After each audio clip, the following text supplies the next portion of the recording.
Hello বন্ধুরা, good morning. কেমন আছো সবাই? আশা করি সবাই খুব ভালো আছো, আর আমিও ভালোই আছি। ছাদে এলাম, কিন্তু এখনও কাজ কমপ্লিট হয়নি। একটু লেট হয়ে গিয়েছিলো উঠতে আজকে। ছাদে এলাম গাছগুলো জল দিতে, খুব রোদের জোর হয় তো বেলায় জল দিই, বিকেলবেলা জল দিতে গাছগুলো মরা মরা হয়ে যায় কেমন, ওই জন্য সকালবেলা একটু জল দিয়ে গেলাম। আর এখনও কাজ কমপ্লিট হয়নি, কাজ করব, সব ঘর তো ঝাড় দেবো, বাসন ধোবো, ঘর মুছবো, কিচ্ছু করিনি। আর আজকে ঘরের ঝুল ঝাড়তে হবে, মায়ের ঘরের ঝুল ঝাড়বো। নিচের ঘরগুলো, কতগুলো ঘর বলো তো আমার? উপরে 3টে ঘর, 2টো বারান্দা, নিচে 3টে ঘর, 2টো বারান্দা, মানে 6টা 7টা 8খানা ঘর আমাকে ঝাড়তে হবে। কি করে করবো জানি না আমি। নিচের ঘরগুলো ঝাড়বো, আর মা রান্না করবে। আজকে রান্না বান্না আমার শাশুড়ি মাই করবে, আজকে রান্নার ছুটি, কিন্তু ঘর ঝাড়তে হবে। তো তার জন্য তাড়াতাড়ি কাজগুলো সেরে নেবো, উপরে দিয়ে গিয়ে নিচের ঘরগুলো ঝাড়তে শুরু করে দেবো। নিচের ঘরগুলো না, উপরে সানসেট আছে, দিয়ে সেই বস্তায় এটা সেটা আছে, সব নামিয়ে নামিয়ে ঝাড়া, প্রচুর ঝামেলা হয় নিচের ঘরগুলো ঝাড়তে। যাই হোক, নিচের ঘরগুলো ঝেড়ে ফেলবো, তারপরে আমি উপরের ঘরগুলো হাত দেবো। সামনে পুজো চলেই এলো, এখনও পুজোর শপিং করা হয়নি।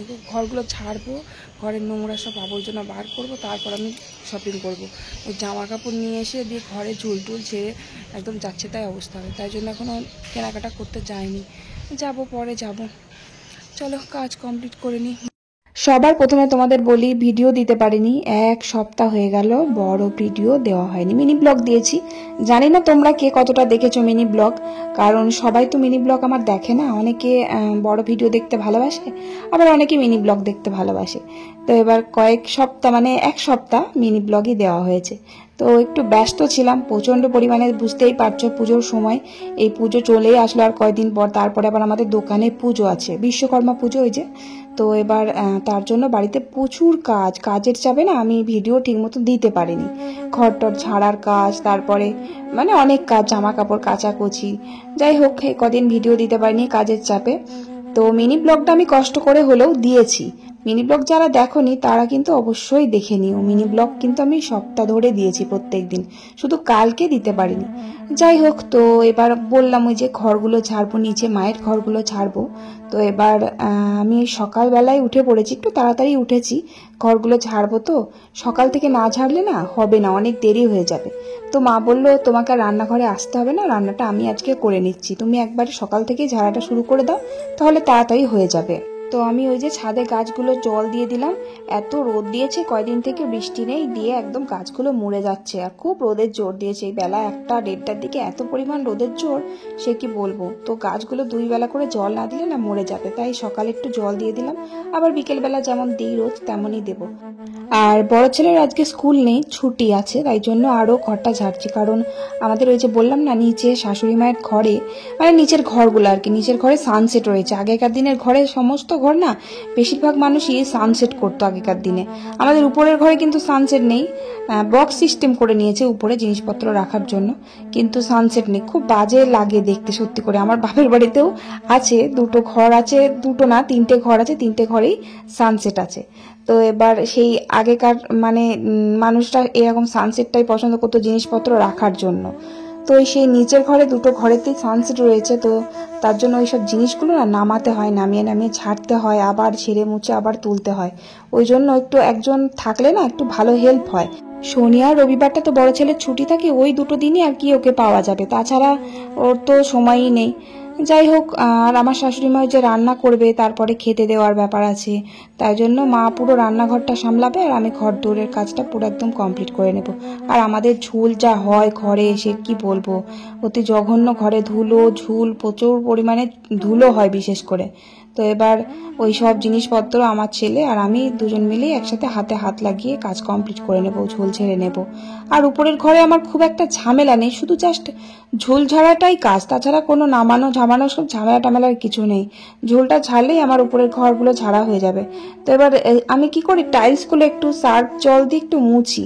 ওই যে দেওয়ালে টিকটিকি থাকে, টিকটিকিতে পটি করে দেয়, দাগটা লেগে থাকে, মানে প্রচুর জ্বালায় টিকটিকিতে বাড়িতে, দেওয়ালের মধ্যে এত দাগ করে দেয় না। তাই উপরের ঘরগুলো ঝুল ঝেড়ে কিন্তু আমি ওই টাইলসগুলো একটু সার্ফ জল দিয়ে ভালো করে ধুয়ে মুছে নিই, বেশ একটু চকচক করে দেখতে। সময়ের সাথে সাথে পরিষ্কার না করলে না ওগুলোও দাগ পড়ে যায়। যাই হোক, তারপর চা খেলাম, চা খেয়ে নিচে এসে দেখি মা ভাত বসিয়ে দিয়েছে সকাল সকাল। তো মাকে আমি চালটা ধুয়ে দেব, মানে মায়ের হাতের কাছে সব রান্নাঘরে দিয়ে আসবো, দিয়ে তারপরে আমি আমার কাজে লেগে যাব। আর নিচের ঘর তো দুটো আছে, মানে দুটো না তিনটে, একটা বারান্দা যেটা আমরা আর কি ভাত টাত রাখি, ওই বারান্দাটাও ছাড়বো, তবে পরে ছাড়বো। বারান্দাটা তো পরে ছাড়লেও হবে, বারান্দা মহালয়ার পর ছাড়লেও হবে। আর মহালয়ার আগে কিন্তু ঠাকুর মানে ঘরগুলো অন্তত ঝেড়ে ফেলতে হয়।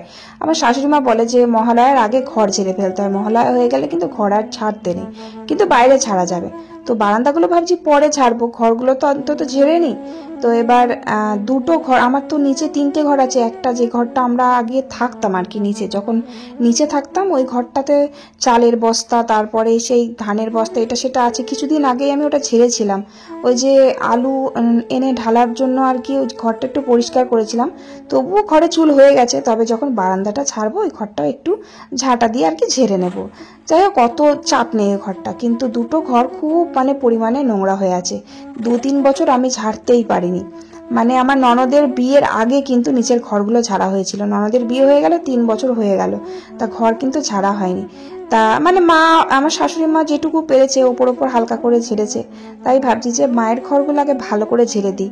প্রত্যেক বছর না ঝাড়তে পারি, কিন্তু একবার তো ঝেড়ে দিতেই হবে, কারণ এত নোংরা হয়েছে। ওইসব জিনিস মা পারে নাকি, বয়স হয়েছে, তারপর নামিয়ে নামিয়ে ঝাড়া। তো যাই হোক, তো আমি এই যে সমস্ত কাজ আর কি সেরে রাখছি, যেটা মা করে, ফুল তোলা, ঠাকুরের বাসন ধোয়া। তবে আমার বড় ছেলে বললো মা আজকে আমি পুজোটা করে নেব। তাই আমার শাশুড়ি মা বললো ঠিক আছে তাহলে আমি রান্নাটা সেরেই নিই। বড় ছেলে পুজো করতে খুব ভালোবাসে, তাই জন্য ও বললো মা আমি চান করে পুজোটা করে দেবো, তুমি ফুলটা এনে দাও আর ঠাকুরের বাসনগুলো ধুয়ে দাও। তো আমি ঠাকুরের বাসনগুলো ধুয়ে দিলাম। আর ফুল বলতে এই যে জবা ফুল কয়েকটা ছিল, পঞ্চমুখী জবা ছিল, আর মা ফুল বাইরে থেকে নিয়ে এসেছে, সাদা ফুল একটা পিসি দিয়ে যায়। তো ফুলগুলো রেডি করে তুলে দিলাম, আর ঠাকুরের বাসনগুলো ধুয়ে দিলাম। ওই যে দেখো পড়তে গেছিলো, পড়ে বাড়ি এসে শুয়ে পড়েছে। পড়ে বাড়ি এসেই কিন্তু মায়ের ঘরে টিভিটা চালিয়ে দিয়ে মুভি চালিয়ে দেয়। সাউথ ইন্ডিয়ান মুভি দেখতে খুব ভালোবাসে, যেটা আমারও খুব ভালো লাগে। ও ওই যে সাউথ ইন্ডিয়ান মুভি, আর এই যে ক্যামেরাতে টিভি চালালে এরকম দেখতে লাগে, কেন কে জানে, ক্যামেরাতে আমি জানি না কেন, মানে এমনি টিভিটা ঠিকই ওরকম ঘোরে না, ওরকম দেখলে তো, কিন্তু ওরকম না। যখন আমি ক্যামেরা করি তখন ক্যামেরার মধ্যে ওরকম লাগে টিভির ভিতর। তা আমার বড় ছেলে বলে মা ফোনের মধ্যে ভূত ঢুকে যায় যখন তুমি ক্যামেরা করো টিভিতে, এরকম বলবে। যাই হোক, এটা হচ্ছে আমার শাশুড়ি মায়ের ঘর। তো বড় ছেলে বসে বসে টিভি দেখছে, আমি বললাম তুই আমাকে একটু হাতে হাতে হেল্প করে দে। তো আমি ওকে বললাম জামা প্যান্টটা ছেড়ে আয়, এই জামা প্যান্টটা পরে পড়তে যায়। তো কথা তো শুনলো না, বললো দাও আমি একটু করে নামিয়ে দিই, আমি তো আর ঝুল ঝাড়বো না, বাইরে চলে যাব, তুমি ওগুলো দাও। ওই যে বাসনপত্র, তারপরে বস্তায় লেপ কাঁথা সব আগেকার দিনের জিনিসপত্র রয়েছে, সেগুলো নামালাম ধরে ধরে, আমি ওকে দিলাম হাতে হাতে, ও নামিয়ে দিল। এই ঘরটা বহু বছর আগে ঝাড়া হয়েছে, বললাম ওই যে 3-4 বছর হয়ে গেল ঝাড়া হয়েছিল। আর সত্যি করে এত গরম লাগছে কি বলবো, গরমটা তো বেশ ভালোই পড়েছে, এত রোদের জোর দিয়েছে। আবার মাঝে কদিন খুব বৃষ্টি হচ্ছিল বলে আরো ঝাড়তে লেট হয়ে গেল, কারণ ঘর ঝাড়ার সময় বৃষ্টি হলে খুব অসুবিধা হয়। ওই যে তোষকটা, মায়ের ঘরে তোষকটা নিয়ে গিয়ে এই রোদের মধ্যে দিয়ে দিলাম। তোষকটা একটু বেশ বর্ষাকালে প্রচুর হয়ে থাকে না, মানে বৃষ্টি পড়ে, তো তোষকটা একটু রোদে দেওয়া ভালো মাঝে মাঝে, তাহলে তুলোগুলো একটু সফট হয়। আর তোষকটা খুব গদি হয়, বিছানাটায় মানে শুলে না বেশ একটু গদি গদি লাগে। যখন একটু খুব জোরে রোদ হয় না, তখন ওই ঘরের তোষকগুলো আমি দিয়ে দিই, বেশ তোষকটা ভালো থাকে অন্তত। তো মায়ের তোষকটা আমি রোদে দিয়ে দিলাম, দিয়ে যে ঝুলগুলো সব ঝেড়ে নিচ্ছি। আর ওই সানসেটের সব বস্তা টস্তা সমস্ত কিছু নামালাম। তারপরে পাখার এই যে পাখাটা ঝুল ঝেড়ে, মানে এত কোণে কোণে ঝুল হয়েছে কি বলবো, প্রচন্ড ঝুল হয়েছে। তো এইটুকু ঝুল ছাড়তে ছাড়তেই আমার 10:30 বেজে গেছিল, গুবলুকে খাওয়ানোর ব্যাপার ছিল। তো মা বললো ওকে খাইয়ে দাইয়ে তুমিও দুটো খাও, খেয়ে তারপরে আবার ধীরে সুস্থে কাজ করো। তো তাই করলাম, আমি গুবলুকে খাইয়ে দিলাম, হাত পাটা বেশ ভালো করে ধুয়ে নিয়ে দিয়ে ওকে খাইয়ে দিয়ে আমিও খেয়ে নিলাম। খেয়ে নিয়ে তারপরে এবার আমরা তো ঝুল ঝাড়ি সেই বড় টুলটার ওপর করে, বড় টুলটা আমাদের উপরের ঘরে আছে। এবার কে নিয়ে আসবে, আমার বরমশাইকে বলেছিলাম, ও কাজের চাপ আছে দোকানে, তা আসতে পারেনি। কি করবে এবার, উঁচু জায়গাতে না উঠলে ওটা নাই খাটের ওপর উঠে আমি চেয়ার নিয়ে ঝেড়ে নিলাম পাখাটা, কিন্তু এখানে কি করে উঠবো? ওই যে দেখো সবকিছুর মানে মাথায় থাকলে সবকিছু হয়ে যায়। ওই দুটো লেপের বস্তা ছিল, ওই চেয়ারের উপরে লেপের বস্তা দুটোকে রাখলাম, রেখে ওর ওপর উঠে এই যে শোকেশের ওপর উঠে বসে বসে ঝেড়ে নিচ্ছি। কি সুন্দর হয়ে গেল, সিম্পল। আর আমাদের ঘরে এত পরিমাণ চেপে ঝুল থাকে না, যেগুলো ঝুল ঝাড়ুতে যায় না। ঝাঁটা না হলে তো আমি আমার সত্যি বলছি, আমার ঝুল ঝাড়ু দিয়ে হাত বোলানো ঝুল ঝাড়তে একদম ভাল লাগে না। ঝাঁটা দিয়ে ফটাফট একদম কোণে কোণে ঝুল সব একদম ঘরে বার করে দেবো একদম। কিন্তু ঝুল ঝাড়ু দিয়ে ওই হালকা করে সে হাত বোলানোর মতন ঝুলগুলো যায়, কিন্তু যেমন ঝুল তেমনই সে দেয়ালে আটকে থাকে। যাই হোক, আমার শাশুড়ি মা যে রান্না করছে দেখো, আজকে রান্না কিন্তু দারুণ টেস্টি হবে। কারণ নিজের হাতের রান্না খেয়ে খেয়ে না মুখে সে একদম কি হয়ে গেছে, আর ভালো লাগে না সত্যি করে। যত ভালো করেই রান্না করি মনে হয় যেন অন্য কেউ রান্না করে দিলে খুব ভালো হতো, তাই না বলো তো? মাঝে মাঝে একটু স্বাদ বদলানোও ভালো। মা আজকে কি কি রান্না করছে সেটা তোমাদের বলি। আজকে চাল কুমড়ো ভাজা করছে, আর আলু কচু বেগুন দিয়ে বড়ার তরকারি, বেসনের বড়া আর কি, আর ওই যে মাংসের ঝোল, গরম গরম মাংসের ঝোল দিয়ে বেশ দারুণ করে ভাত খাবো আজকে। আর বড়ার তরকারিটা করলো তার কারণ আমার শাশুড়ি মা মাংস দিয়ে একদমই ভাত খেতে পারে না, আর আমার শ্বশুর মশাই তাই খেতে পারে না, একদম মাংসটাই খেতে পারে না। পোলট্রির মাংস বিশেষ করে, খাসির মাংসটা ভালোবাসে কিন্তু পোলট্রির মাংস গন্ধ লাগে হয়তো খেতে পারে না। যাই হোক, আজকে মায়ের হাতে রান্না খাবো অনেক দিন পর। তারপর আবার এই যে আমার বড় ছেলে আছে, তাই বড় ছেলে আমার শাশুড়ি মায়ের ভিডিও করে দিল। তোমরা অনেকে বলো যে তোমার শাশুড়ি মাকে একদিন রান্না করতে বলবা, তাই মাই আজকে রান্না করছে। যাই হোক, তারপরে যে দেখো ঘরে কত আবর্জনা বেরিয়েছে দেখেছো, সমস্ত ঝুল ঝাড়া কমপ্লিট। তো এবার আর কি ঘরে ঝাড় দিয়ে নিলাম, ঝাড় দিয়ে এবার ঘরটা মুছে নেব। ওই দেখো মায়ের মাংসের ঝোল হয়ে গেছে, মাকে বললাম একটু ঝোল ঝোল করেই করতে। মাংসের ঝোল দিয়ে গরম গরম ভাত একটু লেবু দিয়ে খেয়ে নেব, আর ডাল করতে হবে না। ডাল করেছে, এবার মুসুর ডালটা না আমার ভালোই লাগে না রোজ রোজ খেতে। যাই হোক, মায়ের রান্না বান্না কমপ্লিট, কিন্তু আমার এখনো কাজ কমপ্লিট হয়নি। একটা ঘর কমপ্লিট করেছি, ভাবছি আর একটা ঘর আছে সেটাও করে নেব, কারণ রোজ রোজ কি আর ঝুল ঝাড়তে ভালো লাগবে। আবার আমার উপরের ঘর রয়েছে, উপরের ঘরগুলো ঝাড়বো। একটা দিন করে রেস্ট না নিলে না গায়ে হাত পায়ে প্রচন্ড ব্যথা করবে, হাতের ওই যে ডানা মানে হাতের কি বলবো, হাতটাতে ব্যথা করবে, কারণ হাতে করে ঝাঁটা দিয়ে সবকিছু ঝেড়েছি তো। যাই হোক, আমার ঝুল ঝাড়া কমপ্লিট। আর সব থেকে কষ্টকর কাজ আমার কাছে হলো যে খাটের তলায় ঢুকে ওই খাটের তলাটা মোছা। লাঠি দিয়ে মুছলে হয়, কিন্তু কি বলতো, ঝুল ঝেড়েছি তো প্রচন্ড ঝুল লেগে রয়েছে, ওটাই লাঠি দিয়ে পরিষ্কার হবে না, ওটা ন্যাতা করেই মুছতে হবে। তাই জন্য খাটের তলায় ঢুকতে হলো। আর আমি প্রচন্ড লম্বা লম্বা মানুষদের খাটের নিচে ঢুকতে যে কি কষ্ট, সে লম্বা মানুষগুলোই জানে। যাই হোক, আমার মোটামুটি এই ঘরটা কমপ্লিট হলো, আমার শাশুড়ি মায়ের ঘর এটা কমপ্লিট হলো। এই দেখো, আমি তোষকও পেতে চাদরও পেতে দিয়েছি, আর শোকেসটাও ভালো করে গুছিয়ে মুছে দিয়েছি কলিন দিয়ে, আর উপরে ঝুল ঝেড়ে একদম পুরো পরিষ্কার করে দিয়েছি। উপরে জিনিসপত্র সব মুছে মুছে তুলে দিয়েছি, একদম কমপ্লিট ঠিকঠাক আছে। কি বলে, এবার নিচের ঘরগুলো একটু রং করলে দেখতে ভালো লাগবে, বহুত দিন আগে রং করা হয়েছে আমার বিয়ের আগে।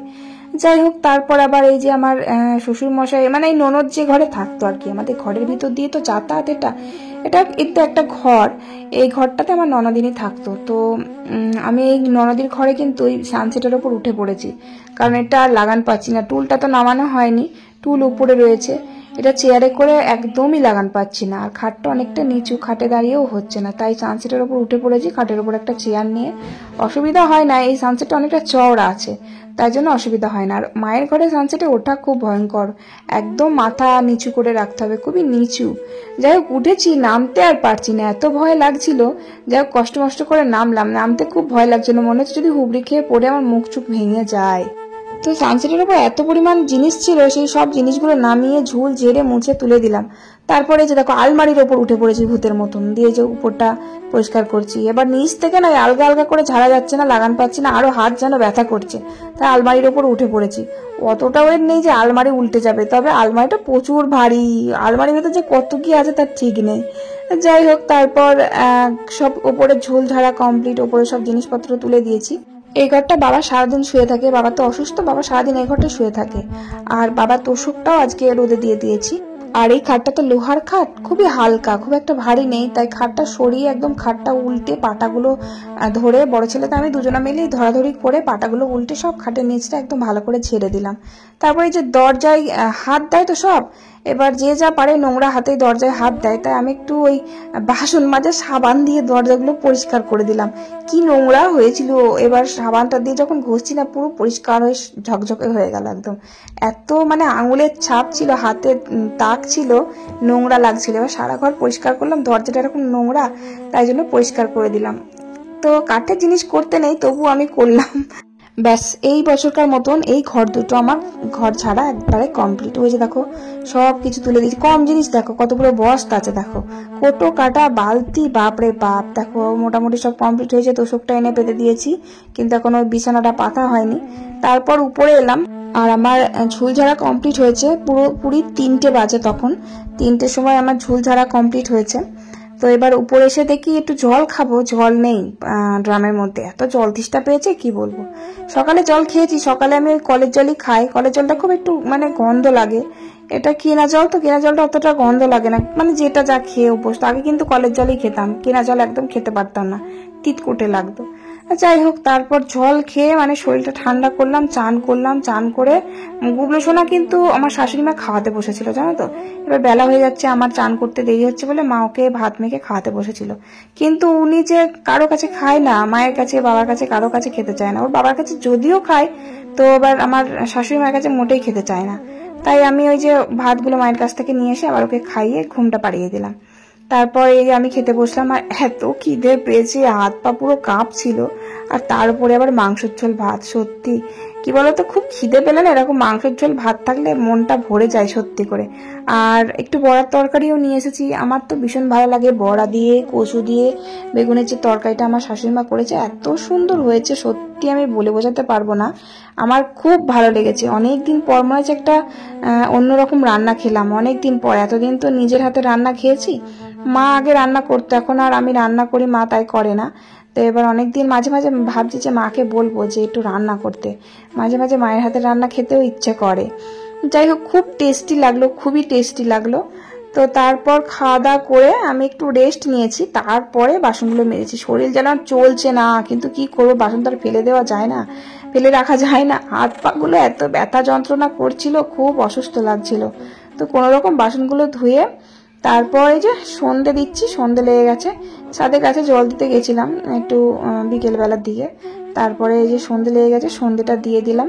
আর বড় ছেলে গেছে পড়তে, গুবলু সোনাও গেছে পড়তে, দুইজনা পড়তে গেছে, আমি একাই আছি ওপরে। তারপরে আমার বরমশাই বাড়ি আসলো দোকান বন্ধ করে। আর দোকানে পুজো তো, দোকান টোকান একটু ছাড়ছে, তাই আসতে একটু রাতই হয়েছিল, ওই 8:45 বাজে তখন বাড়ি আসলো। দিয়ে এবার বলছে খুব খিদে পেয়েছে, এবার বলছে এখন খেয়ে বা কি করবো মুড়ি, কারণ কিছুক্ষণ পর তো আবার রাতের খাবারটা খেতে হবে। তাই বলে দুটো কিছু ভেজে দাও খাই। তো একটা জিনিস বানিয়েছি, এটা হচ্ছে কর্নফ্লাওয়ার দিয়ে আর আলু দিয়ে বানিয়েছি। তবে এটা রেসিপি তোমাদের একদিন আমি দেখাবো একটা মিনি ব্লগে। তো খুব টেস্টি হয়েছিল খেতে, খুবই টেস্টি হয়েছিল। তো আমার বড় ছেলে বলছে কি দিয়ে বানালে, এত সুন্দর খেতে লাগছে, কারণ ও তো বড়া খেয়েছে, বড়াটা তো সেরকম বড়ার মতো লাগছে না, পুরো কর্নফ্লাওয়ার, কোনো বেসন ছিল না, আর আলু দিয়ে, সেটা তোমাদের দেখাবো একটা রেসিপিতে। যাই হোক, তো খেলাম একটু, আমারও খিদে পেয়েছিল। তারপর আমার বরমশাই বললো গরম গরম ভাত যদি হয়ে যায় আমাকে আগে দিয়ে দাও, ও খুব খিদে পেয়ে গেছে। তো আমার বরমশাই খাওয়া কমপ্লিট, আমি আর আমার বড় ছেলে শুধু খাচ্ছি, ও খেয়ে নিয়েছে। আর মাংসের ঝোল ছিল, ওই দিয়ে আমরা রাত্রের ভাতটা খেয়ে নিলাম। চলো, আজকের ব্লগ কেমন লাগলো অবশ্যই কমেন্ট করো। আজকের মতো টাটা, বাই।